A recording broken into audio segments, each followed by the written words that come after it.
struggles that the offense has been having and conversations that you and him have been having, about this offense, what do you think has to change kind of going forward for the ball to be a better offense?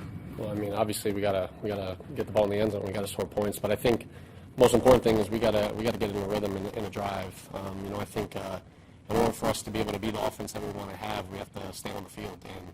And when you look at our third down, conversions the last few weeks, it's been unacceptable. And so it's hard to get in a rhythm. Running the football, it's hard to stay ahead of the chains when you're not converting third downs and you're having 3 and outs, and that's something that it's going to be hard to have success. And so I think that's the biggest thing is us just being able to stay on the field, get in a rhythm, and then being able to have the whole offense to our disposal. Joe, how would you describe your philosophical alignment with Coach Rule? Oh, we're on the exact same page. Coach Rule and I, we talk regularly, in meetings and everything like that, and so we see everything the same way. Joe, when Matt talks about trying to slow Sam down with his drops, how do you do that? I mean, do you think about putting him under center more? I mean, how do you kind of slow him down to get the timing back where it needs to be? Yeah, I think a lot of that just starts in practice. Is just just in individuals and just getting comfortable. And I think there's it can be things under center. It can be just certain plays, just certain reads where just calming the feet down and slowing it down. So it's not anything where it's a drastic, something that's should take a lot of time, or it's like how do you improve it? It's just something of just getting them under control and just slowing it down where it's where not only the game slowing down for him, or his feet's taking him through the progressions and slowing down for him. Do you think the pass protection and the issues there the last month or so has sort of made him a little quicker in his drops and in the pocket? No, I think it's a little bit of everything. I think naturally. We haven't been having the success regardless, and so, sometimes you have the knack. We feel like either we have to, maybe do too much, or we have to, I have to get it to this guy, or not saying he has to, but I think there's always, things that can just naturally go on. But I don't think it's anything having to do with, him worried about what's happening up front. You guys spent much of the offseason, though, working on his footwork and trying to get that down, and it felt like he accomplished that the first 3 games. So what changed? Look, I think without getting into specifics of it, I think it's just naturally right now in the flow of our pass game right now. I don't think it's anything where it's something that I think it's just important to just go back and just look at tape from the beginning and see, hey, this is kind of how the pass game was looking initially. This is how you were looking initially. Hey, receivers, this is how our routes were looking, and us just kind of knowing that, hey, some of the plays are the same plays, and why is the execution changed? And so I think it's just us just recognizing it and just continuing to work on it, and I have no doubt that we'll be able to get it back. When you look back, what were the things particularly that worked weeks 1, 2, 3? Well, I think the outside of the Jets game, the biggest things in some of the games were stayed on the field. Time of possession was, when we have a defense that we have, we know what it takes to win the football games, as a team. And when you have a defense that is playing like our defense, you stay on the field, you keep the offenses off the field, and then you convert in third downs. Obviously, you got it. Once you get in the red zone, you got to put the ball in the end zone. But I think that's a critical thing. So staying on the field and being able to run the ball, play efficient, not force, not have turnovers and third down. And I'm saying nothing that's out of the ordinary, but I think that's something that the last few games is turnovers, third downs, not being able to stay on the field, has been critical. The way New York used Daniel Jones, getting him out on the run and booting him, is that something that you can take and put in Sam's bag, or at least get him more out, or is that something that you can't necessarily do with the way the line is playing currently? No, I think everything's always on the everything's always on the table. I don't think there's anything that's like, hey, we can't do this or whatnot. So I mean, it's something on a week-to-week basis. We evaluate everything and kind of see, hey, this week against Atlanta, what's the best way that whether it is get him out of the pocket, whether it is on these certain drops or this type of protection, just depending on the team that we're facing, how we feel like we match up against them, and from that standpoint and dictate it. But no, I think everything's available for that. How much do you feel like you've gotten away from the run maybe before you should have? I think in every game you're always going to come back and be like, hey, I wish we would have run the ball a little more. And I think, I think a critical thing is, starting drives, not necessarily running the ball, starting drives, but just staying ahead of the chains and, say it regularly, whether it's a pass or a run, staying in a down and distance that you can be able to, follow a good run with a run, or stay consistent and be able to go with it. When you have some incompletes to start the drive, or if you have a gain of 0 to start the drive and you're behind the chains, it does make it difficult. But every game, win or loss, you're always going to naturally want to come in here and say you wanted to run the ball more. The 2 games prior, you get into some of the down 2 score games and you feel like you're having to throw the ball, and that's obviously never a recipe for success when you have to throw the ball every single snap. At the the last quarters of the game, quarter and a half. So that's been a thing of us continuing needing to run the ball in order for us to do it. We obviously have to have success to stay on the field. How do you counter defenses that are sort of sliding safeties DJs with? When you look at it, I haven't seen it as much of teams either doubling him or taking DJ away or sliding it to him. I think it's more of with the progression of our offense of the quarterback and the receivers, everybody just understanding and just taking the progressions with it and moving DJ around necessarily if that was the case. But I think it's more of just the quarterback just playing within progressions and just taking what the defense is giving us regardless of where they're dropping down from. There have been open guys that either Sam has missed or not thrown to. Do you have to change the way he thinks about his progressions in order to find those open guys better? Yeah, no, I mean, obviously I have to do a better job at putting these guys in position to have success. And so one way or another, whether we're throwing and catching it, or we're not throwing it and catching it, whether we're converting it, whether there's guys open, there's not guys open, at the end of the day, if we're not having success, I'm doing something wrong. And so, it's just every week just coming in and saying, hey, what's it going to take to win this game? What are we doing well? And the things that we aren't doing well, why aren't we doing it well? And I don't think it's anything, when you really sit down and go through it, it's nothing drastic. It's nothing like this is unbelievable. I can't believe we're not having success at this. I think it's little things, but little things turn into big things. And if you're not converting on third down, if you're not throwing and catching, it's going to be hard to have success in this game. So are you using Robbie differently than Robbie and DJ differently than you used them last year? Is that a matter of what having different quarterbacks? I think a lot of the acquisitions we made in this offseason was to. We sat down and we looked and we tried to mold our offense around, the guys that we had and kind of change it around. So it's not necessarily using Robbie in different roles. We're playing some different defenses that we saw last year and you're able to utilize different things with it. But no, Robbie's still being utilized. He's still running the same type of routes and whatnot that he was running last year. So why do you think that he hasn't had as much success this year as he was able to have last year? I think some of it has to do with the type of defense that might have been read through the play. Whether the quarterback's seeing it and kind of progressing across, knowing that hey they might be taking it away, or us just throwing and catching, and us just there's I think there's a lot of different things. I think the biggest thing is us just trusting in what we're doing systematically, and him trusting that hey when he is going to be there we got to take it, and when we do take it he's got to make the play. Are you frustrated? Excuse me? Are you frustrated over the past month, as the offense has kind of sputtered?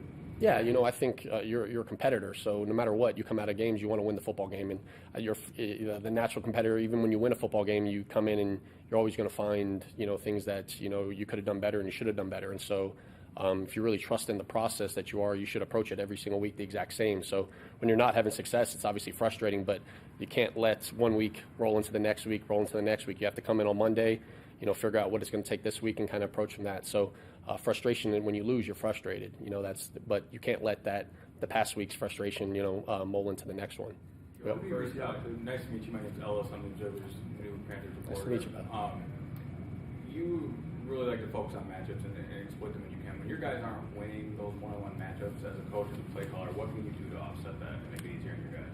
Well, I have to obviously do a better job of finding those matchups and moving the guys around and figuring out what the matchup should be. And so, it's a natural inclination, I think, a lot of times is saying, hey, this guy's got to make a play. But I think as the coach, the player knows, hey, I got to make the play. But as the coach, if plays aren't being made, then I got to do a better job with it. And so, I think that's something that we look into. And whenever you get the advance, you kind of figure out, hey, what are the D linemen that, we got to potentially take advantage of? Is there a linebacker matchup, a safety, corner, and try to put your guys on that. And, if you come out of a game and you're not having success at something in those matchups, then we got to do a better job at that. Could that be more play action ways of doing the whole secondary rather than looking at? Yeah, I think it's a lot of things.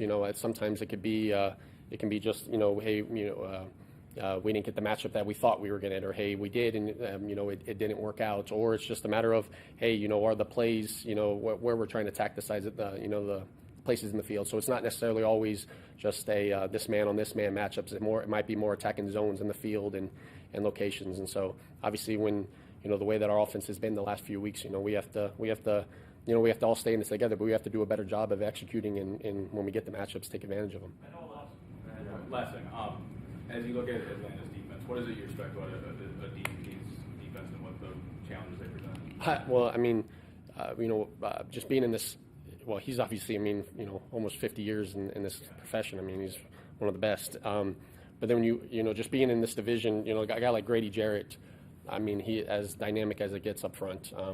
And on a year after year, I mean, it's one of those. I've been in this division. This is, I guess, year 4 for me, and it doesn't look like he ever slows down his motor. And so up front, that is something that that he's an elite football player. They always have linebackers. They did a great job against us last year, and so they utilize their guys, in a great way. And right now, and they're not coming off a win last week, right? So they're feeling well, and it's going to be a big challenge for us. I know a lot of your runs have a pass kill on them in terms of an audible, but do you almost feel like you have to force feed the run in a way to say, hey, you know what? Even if we're running against the disadvantageous box, we have to still maintain the run in order to maintain some kind of balance. Yeah, I think there's there's certain weeks that you sit there and you're like, hey, we want to run this into this box, and if they want to play this, hey, we'll take this pass. There's certain ones where it's like, hey, we want this a run to run, and we're good regardless. And so I think when you look at your base run package week to week, it's not, hey, it's all going to be killed versus this. Certain weeks it kind of changes, but ideally when you are calling a run, you want to run the ball. But if they're playing a defense that it is not an advantageous look for you, then sometimes you're running into, you're not putting yourself and your players in the best position to have success. But, in opportunities where you want to run the football, you're hoping you're calling plays that, you feel good about, runs to runs or whatnot. Go back. Go ahead. Keeping a lot of those routes underneath help Sam with his timing to get the ball a little bit quicker. Yeah, I think, I think there's a lot of different, variables that come with, in the pass game of us needing to do a better job. And I think, you can point to, hey, we got to be able to take more shots, and then you can sit there and say, hey, we got to be able to, take the underneath throws. So to me, it's more of, we're really just preaching of our guys, really just everyone just has to control what they can control, and make the plays that are, that they can make. Don't have to do anything more, and just play within the system. Sam needs to trust that, regardless of it's me running the route or, DJ Moore running the route, that I'm going to do my job and he'll do his job, and the line will protect. And if everybody is doing that, I know we're going to have success. On those progressions, what can you and Sean do to kind of get Sam back there, and why is he not seeing the field as well as he did early in the year? No, I think it's we just have to as a coaching staff and just put him in, make sure he's fully understanding exactly what we want, or how we see this play fitting or whatnot. I'm not saying that that's what's been happening, but I think that we have to continue to do a better job of making sure he's seeing exactly the picture that that we're painting, and hey, these are the different variables that can happen, and just making sure that he's fully just understanding, hey, well, this is the footwork for this play, this is that. I think, so far this week he's a great grasp of what we're doing, and he's confident, and I'm excited for Sunday. How much of that is not trusting his protection? I'm sorry, what was that? How much of that is not trusting protection, getting him back where he needs to be? But if he doesn't trust his protection, then it just seems like it'd be very tough to get him to change. Yeah, I think, as you guys know, Sam keeps it even cool, so he's not one of those guys that, we just got out of a protection meeting. I mean, he's as confident in those guys. He's ready to go. And he, if we're asking him to, hey, trust that a receiver is going to be in the right spot, to throw it to him, then, he has to trust that offensive lineman is going to do his job as well. And so, the offensive lineman has to trust that the quarterback's going to get the ball out on time, and it all comes full circle. And so, there's not a level of, in our room, in our unit, that there's trust issues with that. I think everybody believes that the guys are going to do their job, and you have to have that mindset, or you're not going to be able to have success. I think everybody's a possibility this week. Everybody's up as long as they're on our football team. I wasn't sure if he was going to be here in time to get enough reps. Yeah, obviously being with Willie before, I think that always is is a possibility. But we'll see what everything brings.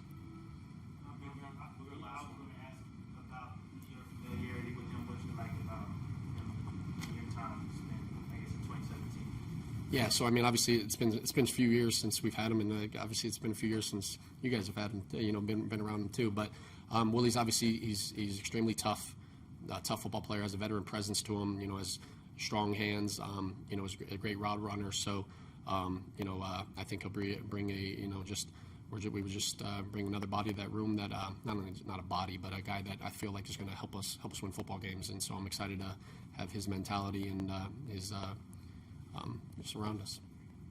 Good? Awesome. Appreciate you guys.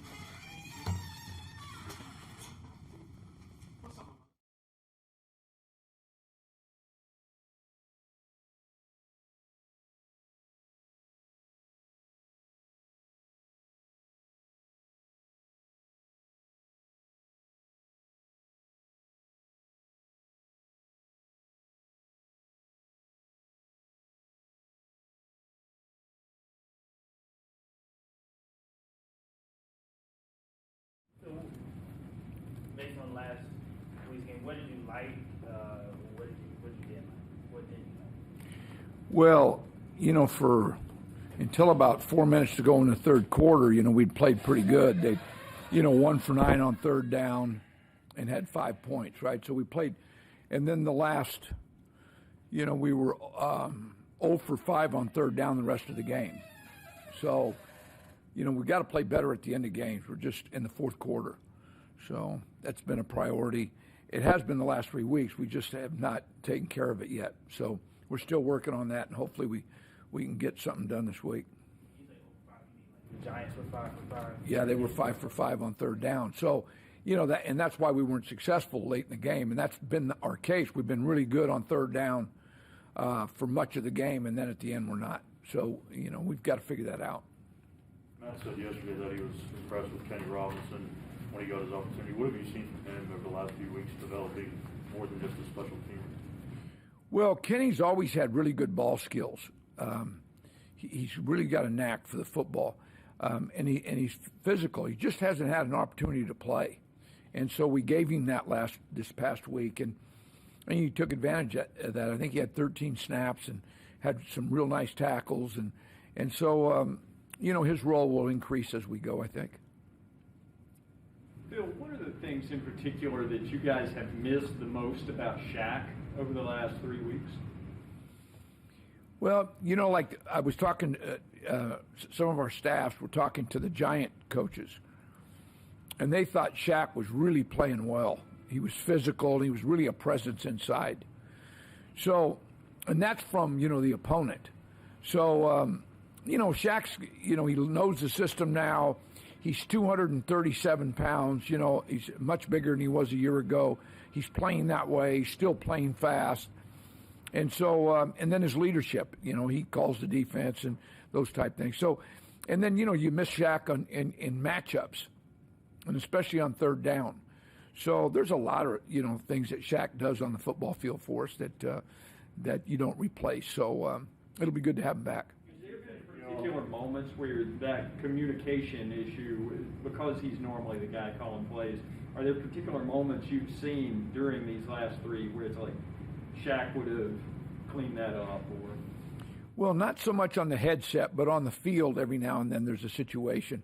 We had one early in the ball game where we didn't make a check based on a formation, and I don't think that would happen with Shaq in there. So so he really brings that to the table. So, we've missed Shaq, and it's good to have him back. Do you feel confident you'll have him Sunday? Well, I think we'll have him, but to what degree, I don't know yet. We're still trying to figure that out. But he might be a limited role. We'll wait and see how this week unfolds. Coach, with the offense unable to really sustain drives like in these last couple of games, would you say that fatigue has been an issue on the defensive side of the ball later in the game? Not really. We played 72 snaps, but 2 of them were kneel down, so we played 70 snaps last week. And an average football game in the NFL is 68. So, I don't think that's an excuse for anything. Now, the game before, we did play a lot of snaps, and fatigue could have been an issue at the end, but not last week. How close is Stephon? He's getting closer. So, guys, we have about 6 guys, 5 or 6 on defense. We're going to have to wait till the end of the week. We'll know more late Friday, tomorrow, and early Saturday, how much they're going to play or if they're going to play. So we'll just have to wait and see. You schemed up a lot more pressure for Burns in the game on Sunday. How much will getting some of those guys back allow you to scheme more pressures, do more stunts, maybe send more guys at the quarterback? Yeah, if the corner position gets healthy with the guys, CJ and Gilmore, it allows us to do a lot more. So, and then you get Shaq back, which also allows you to do more. We're looking forward to when everybody's healthy and can play, for 60 minutes. When that's going to take place, I'm not sure yet. How hard is that to make a plan for a week when you don't know injury-wise who's available and who's not? I mean, what does that do specifically during Wednesday practice, Thursday practice? What we do is we put together the plan, what we want, and then it can even be affected in the game. Somebody goes like CJ got hurt in the game early last week, right? So it can be affected your game plan during the game, what you can run and what you can't run. And so we put in what we want to run, and then as the week unfolds and as the game unfolds, we use what we can use. And so that's how we implement the game plan. Phil, what about preparing for their rushing offense? I know you're familiar with Mike Davis, yep. But they're incorporating Patterson a good bit too. Yeah, Patterson, he's really a good football player. It's interesting that he was not featured early in the season, and he has been the last 3 weeks, and has been really productive. Not only as a runner, but as a receiver. He can also throw. He can do so many things, and he's big and physical. So, and we know, I think Mike's really a good back. He's physical and he runs tough. So, they're going to try to run the ball against us. If you look at our stats, we're not good against the wide zone that they run. So we're going to get the wide zone a bunch in the ball game. And then they'll boot and play action off of it, But, Ryan's playing really well. I mean, Matt's really playing well. So, in the last 2 or 3 weeks, their offense has really started to produce and they really look like they're getting comfortable with each other in the system. So, and they have some really good players at wide receiver. And so, and their offensive line is a veteran group that now they have 1 or 2 young guys, but they play well together. And so, they've really become a good offense. Which position group becomes most critical against that wide zone? Well, it's everybody because the wide zone is really not a wide play. What they do is they start it wide, and they really overreach everybody, and these backs find a crease between, each end man on the line of scrimmage. So that ball can go anywhere. You'll see it start wide and come all the way back. So everybody's got to be good in their gaps. And then one guy gets cut out, and that's why, the wide zone leads the National Football League in rushing every year. And that's why the ball can go anywhere. So we all got to be disciplined. We saw a lot of that Dallas, Minnesota. Is that right? Yeah. They're wide zone teams, and we have not played the wide zone. We've played most of the runs real well. The wide zone we have not. So, they know that they have the stats, so they'll try to attack us with that. What have you seen from Kyle Pitts on film? Excuse me? What have you seen from Kyle Pitts on film? Well, it's really interesting because early in the year, they didn't feature him at all, right? And now he's going crazy, right? I mean, but he's a big. Some of the guys, I was with Megatron in Detroit. I was on the staff with Calvin, and they compare him to him. We'll see after we play him, right?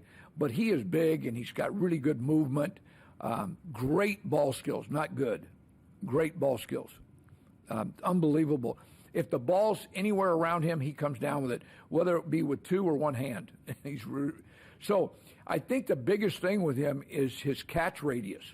You can cover him, but he can still catch the football, and he does it over and over. So, but he is really they have really started to feature him, and you look at his yards and catches in the last 3 weeks. Have you seen a model on him that is successful in defending him?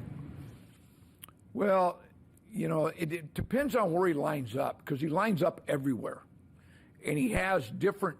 So he has certain traits that I think match where he lines up better than others. So you got to be careful where he lines up, what you do. And I think the guys that are smart with that play him okay, right? You're never going to dominate this guy. He's just got, if Ryan throws him the football, he has a chance to catch it. That's how good he is. So, but hopefully he doesn't take over the game, that we can control, his productivity. Is Jeremy Chin a guy that could be a nice matchup for him? Well, that's one of the reasons we got Jeremy, right? Is so that he could match up on guys like, Pitts.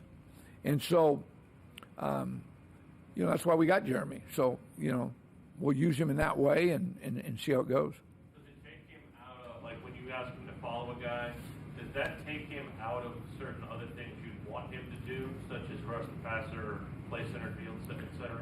Yeah, but we have a variety of stuff too. We can look like we're covering them in blitz, right? So it depends on where he lines up. You will have a variety, and the hard thing is Ryan has seen everything in his career, right? So to confuse him is hard to do, that's really the chess match is with the quarterback position, because he calls the whole game. So. First, it's nice to meet you. My name's Ellis. I'm the Observer's new Panthers reporter. Mm-hmm. The Falcons have only allowed 9 sacks this year. I think it's third fewest in the league. What are they doing well in protection? Well, okay, the protection is good, but it's Ryan. He's getting rid of the football, and his movement in the pocket this year, it looks like he's 25 again. It's amazing. He's making unbelievable throws, moving in the pocket and escaping the pocket. Now, he escapes the throw, right? But he's been really impressive this year. He's made doing a really good job and great decisions with the football. So I think he is making this whole thing really come together. And I think because of how quick he gets rid of it, his movement in the pocket has helped with sacks. Do you find more success playing coverage versus veteran quarterbacks like that, rather than trying to overwhelm them with pressure? I don't think you can play any one thing against him. You've got to be able to mix it, and hopefully you make enough plays where you can slow him down. Real good. Thanks, Coach. Thanks. Thanks, Phil. You bet.